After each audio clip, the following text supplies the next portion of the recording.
नमस्कार, स्वागत है आपका हमारे चैनल में। मैं रानी गुप्ता आपके साथ। बड़ी खबर सामने आ रही है। आपको बता दें, पंजाब को लेकर के किस तरीके से कानून व्यवस्था पूरी तरीके से ध्वस्त है। सारे जो आपराधिक घटनाएं हैं, खासकर टारगेट किलिंग इस वक्त पंजाब में ज्यादातर देखने को मिल रही है। और ऐसे में सवाल ये उठता है कि क्या मान सरकार वहां पर ठीक से जिम्मेदारी नहीं संभाल पा रही है।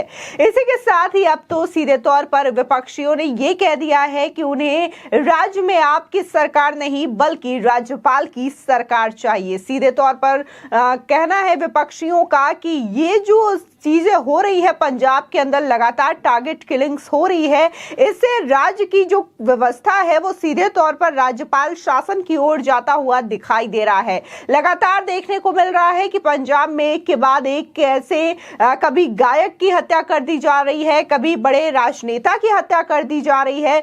वहां पर कोई भी इंसान सुरक्षित नहीं है और किस तरीके से दिन दहाड़े गोली मार करके हत्या कर दी जा रही है। ये तमाम खबरें एक के बाद एक लगातार आ रही है पंजाब से, जो कि चिंता का विषय बनी हुई है। आपको बता दें कि ये सीधे तौर पर पुलिस प्रशासन पर जहां सवाल उठाता है, तो वहीं राज्य की सरकार पर भी ये बड़ा प्रश्न चिन्ह खड़ा करता है। बता दें कि ये चीजें 7-8 महीनों से कुछ ज्यादा ही देखने को मिल रही है पंजाब में, जब से पंजाब में आपकी सरकार आई है। एक तरफ जहां टारगेट किलिंग को लेकर के विपक्षी ज्यादातर आप सरकार को यहां पर टारगेट कर रही है, तो वहीं दूसरी ओर देखने को मिल रहा है कि जो आम आदमी पार्टी सरकार ये कह करके वोट मांगी थी पंजाब की जनता से कि वहां के युवाओं को वो रोजगार देंगे और जो नशे की ओर आगे बढ़ रहे हैं तो इस चीज को खत्म कर देंगे, यानी कि पंजाब को नशा मुक्त कर देंगे। लेकिन आज ऐसी तस्वीरें सामने आती हैं, ऐसे वीडियो सामने आते हैं जिसमें यह देखा जाता है कि युवक और युवतियां किस तरीके से वहां पर नशे में झूमते हुए दिखाई देते हैं। और यह सिर्फ वहां पर सड़कों की कहानी नहीं, घरों की कहानी नहीं, बल्कि जेल में भी यही चीजें देखने को मिलती है कि वहां पर जो अपराधी है खुले तौर पर ड्रग्स मंगवाते हैं और ड्रग्स की सप्लाई भी बाकायदा जेल तक की जाती है। इसके बावजूद जेल प्रशासन को खबर नहीं होती कि कैसे ये ड्रग्स उन अपराधियों तक पहुंचते हैं, जिसके बाद ये हर जगह सप्लाई की जाती है।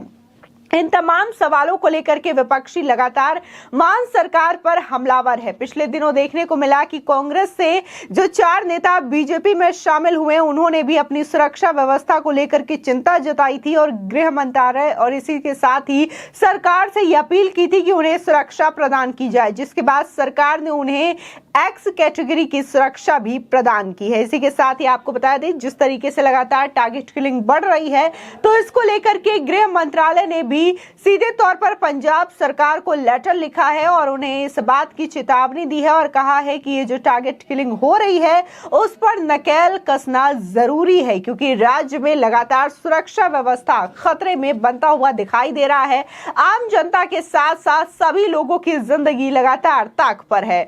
और इसी के साथ ही देखने को मिल रहा है कि जहां अपने राज्य की सुरक्षा व्यवस्था को लेकर के भगवंत मान को चिंता करनी चाहिए, तो वो इस वक्त इलेक्शन में बिजी दिखाई दे रहे हैं। आए दिन उन्हें देखा जाता है कि किस तरीके से दिल्ली के सीएम अरविंद केजरीवाल के साथ वो गुजरात पहुंच जाते हैं और गुजरात में चुनाव प्रचार करते हुए दिखाई देते हैं। जबकि अगर हम उनके राज्य की बात करें, पंजाब की क्या कंडीशन है सुरक्षा व्यवस्था को लेकर के, तो इस पर ना तो वो कोई एक्शन ले रहे हैं और ना ही इस पे कोई बात करते हुए दिखाई दे रहे हैं। पंजाब में कानून व्यवस्था को लेकर आम आदमी पार्टी सरकार विपक्ष के निशाने पर आ गई है। अकेले नवंबर में कई ऐसी घटनाएं हुई हैं कि विपक्ष से लेकर गृह मंत्रालय तक चिंता में आ चुका है। चिंता इसलिए ज्यादा है क्योंकि ये टारगेट किलिंग की ओर इशारा कर रही है। सीधे तौर पर विपक्ष जोर देकर यह कह रहा है कि आम आदमी पार्टी की सरकार बनने के बाद से राज्य में कानून व्यवस्था लगातार बिगड़ती जा रही है और ये राज्यपाल शासन की ओर अग्रसर है। या ये कहना गलत नहीं होगा कि अगर इसी तरीके से लगातार पंजाब में टारगेट किलिंग्स होती रही, लोगों की जान को खतरा रहा, तो वहां पर भगवंत मान या फिर आप सरकार को जल्दी इस्तीफा देने की नौबत आ जाएगी और वहां पर राज्यपाल शासन लागू हो जाएगा। अगर हम आंकड़ों की बात करें तो नवंबर 12 को मोहाली में महंत संत शीतल दास की हत्या कर दी गई। उसी दिन जालंधर शहर में माता की चौकी कार्यक्रम में जमकर उत्पाद मचाया गया। 10 नवंबर को डेरा सच्चा सौदा के समर्थक प्रदीप सिंह को खालिस्तानियों ने मौत के घाट उतार दिया था और इसी तरीके से नवंबर 4 को हिंदू नेता सुधीर सूरी की बेरहमी से हत्या कर दी गई थी। वारिस पंजाब दे के संदीप सिंह की इस हत्या को अंजाम दिया था। आपको बता दें जिस तरीके से लगातार ये टारगेट किलिंग्स हो रही है, और अगर हम ज्यादा पीछे ना देखें, यानी कि 7 महीनों की बात नहीं करते, हम सिर्फ नवंबर की बात करते हैं, तो इसी नवंबर महीने में 4 से 5 टारगेट किलिंग देखी गई है। और ये टारगेट किलिंग किसी आम व्यक्तियों की नहीं थी, बल्कि कभी किसी पुजारी की हत्या कर दी जाती है, कभी शिवसेना के नेता सुधीर सूरी की हत्या कर दी जाती है, तो कभी इस तरीके से डेरा सच्चा सौदा के समर्थक की हत्या कर दी जाती है। तो ये वो लोग हैं जो कि लगातार लोगों की नजर में रहे हैं और एक खास व्यक्तित्व रहे हैं इनके, इसके बावजूद इनकी हत्या कर दी जाती है। जहां इन्हें पुलिस प्रोटेक्शन मिलना चाहिए, तो किस तरीके से दिन दहाड़े हत्या कर दी जाती है, ये अपने आप में बड़ा सवाल उठाता है। और ये जो कहीं ना कहीं खालिस्तानी समर्थकों का एक हुजूम लगातार देखने को मिलता है पंजाब के अंदर। पंजाब जो है एक बॉर्डर स्टेट है, पाकिस्तान की सीमा सची हुई है, इसके बावजूद लगातार वहां पर सुरक्षा व्यवस्था को लेकर के खास चाक चौबंद लगाने चाहिए। और हमेशा से सवाल उठते रहे हैं कि पंजाब जो है पाकिस्तान से सटा हुआ राज्य है, ऐसे में वहां की सुरक्षा को और भी ज्यादा मजबूत रखना चाहिए, सरकार को इसके लिए ध्यान देना चाहिए। लेकिन सरकार इस वक्त अगर व्यस्त है तो वो है गुजरात के विधानसभा चुनाव में। तो ऐसे में भगवंत मान की सरकार पर भी लोग सवाल उठा रहे हैं और ये कह रहे हैं कि शायद आपकी सरकार से पंजाब संभल नहीं पा रहा है।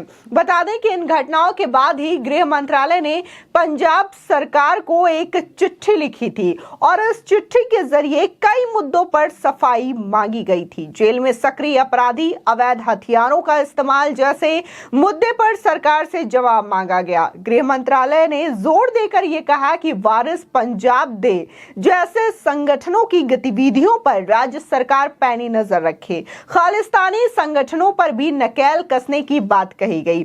अब केंद्र सरकार एक तरफ आप सरकार से सवाल पूछ रही है, तो विपक्षी भी लगातार तीखे हमले कर रहा है।